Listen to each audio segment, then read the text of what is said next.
Ôi nè, tất cảគ្នាខ្ញុំមិននឹកស្មានថាយាយក៏រំភើបរហូតដល់ស្រក់ទឹកភ្នែកដោយសារតែរឿងមួយនេះថ្ងៃនេះយាយបានមកលក់នំនៅក្នុងសាលារៀនខ្ញុំទៀតហើយបន្ទាប់មកខ្ញុំក៏បានហៅគាត់ចូលថ្នាក់រៀនរបស់ខ្ញុំដើម្បី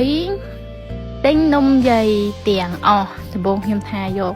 តែ30នំទេដើម្បីចែកសិស្សបន្ទាប់មកខ្ញុំឃើញនំយាយនៅសល់ទៀតក៏ខ្ញុំជួយទិញយាយបងហើយបន្ទាប់មកខ្ញុំក៏ឲ្យយាយរាប់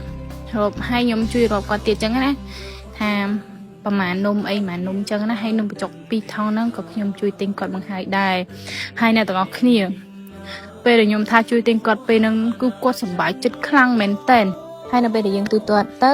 50នំហ្នឹងជាមួយនំបញ្ចុក2ថងហ្នឹងគឺអស់ចំនួន28000ប៉ុន្តែខ្ញុំបានឲ្យយាយទាំងអស់ចំនួន50000រៀលដល់មិនបាច់អាប់អ្នកទាំងអស់គ្នាអ្វីដែលខ្ញុំនឹកស្មានអត់ដល់ជ័យគាត់រំភើបរហូតដល់ស្រក់ទឹកភ្នែកអូយអ្នកគ្នាគាត់ថាចៅយាយតែប៉ុណ្នេះគឺអត់ហត់ទូធ្ងន់ដើរទៅលក់ណាទៀតទេអូយអ្នកគ្នាខ្ញុំពិតជារំភើបជាខ្លាំងមែនតើហើយក៏សូមអរគុណដល់ប្អូនប្រុសសុខីអូនអរគុណខ្លាំងណាស់ប្អូន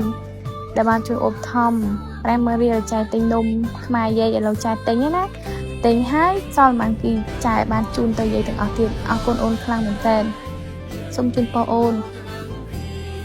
ជួបប្រទះតែសេចក្តីសុខសេចក្តីចម្រើន